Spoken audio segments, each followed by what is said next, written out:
안녕하세요. 오늘 저희가 함께 살펴볼 자료는 팀장 성장 다이어리 4부, 나만의 팀장 리더십 정의하기인데요. 팀장이 되면 누구나 한 번쯤은 나는 어떤 팀장이 돼야 하지? 이런 고민하게 되죠. 근데 사실 현실은 너무 바쁘잖아요.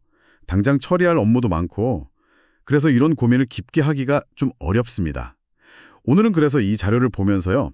다양한 리더십 정의도 좀 짚어보고 특히 이 저자의 개인적인 성찰, 이걸 통해서 당신만의 리더십을 어떻게 만들지 그 실마리를 좀 찾아볼까 합니다. 한번 깊이 들어가 볼까요? 네, 흥미로운 주제네요.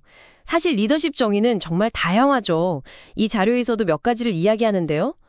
앤마리 맥스웨인 같은 경우는 잘 듣고 관찰하는 능력, 또 투명한 의사결정, 가치 전달 이런 걸 중요하게 보고요. 버나드 베스는 또 강한 동기나 인내심, 창의성, 자신감 이런 내적인 특징들을 지도자의 덕목으로 꼽기도 하고요. 위키백과 같은 데서는 좀 더 넓게 공동 목표 달성을 위한 사회적 영향 과정이다 이렇게 정의하기도 하죠. 들어보니까 결국 공통점은 그거네요.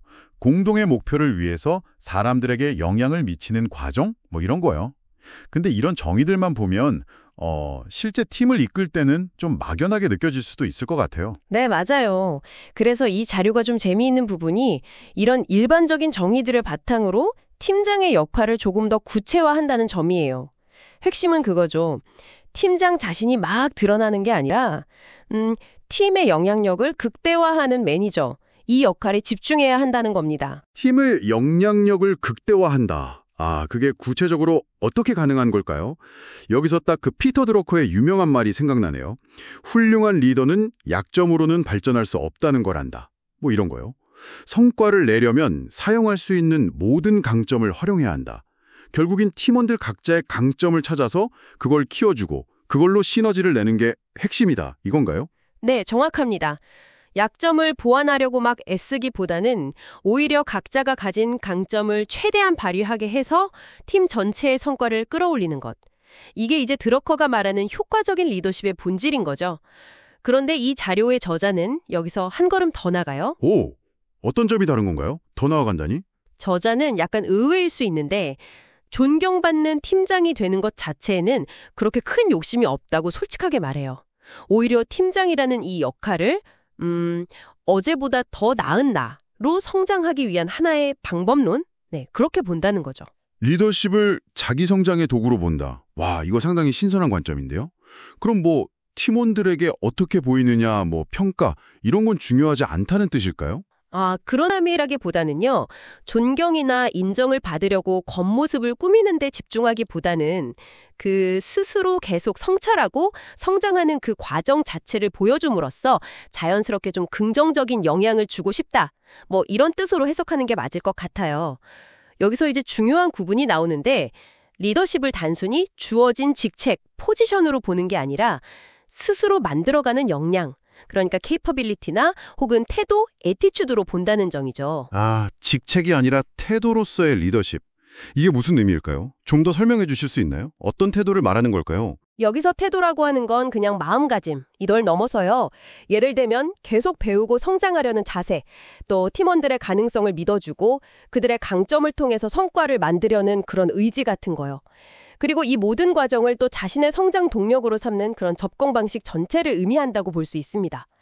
그러니까 리더십이라는 게 명함에 그냥 딱 박힌 직함이 아니라 매일매일의 행동이나 선택 속에서 발휘되는 그런 역량이라는 거죠. 그렇군요. 그러니까 팀장 역할을 수행하는 것 자체가 자기 개발의 과정이 되고 그 과정에서 자연스럽게 팀에도 긍정적인 영향을 주게 된다.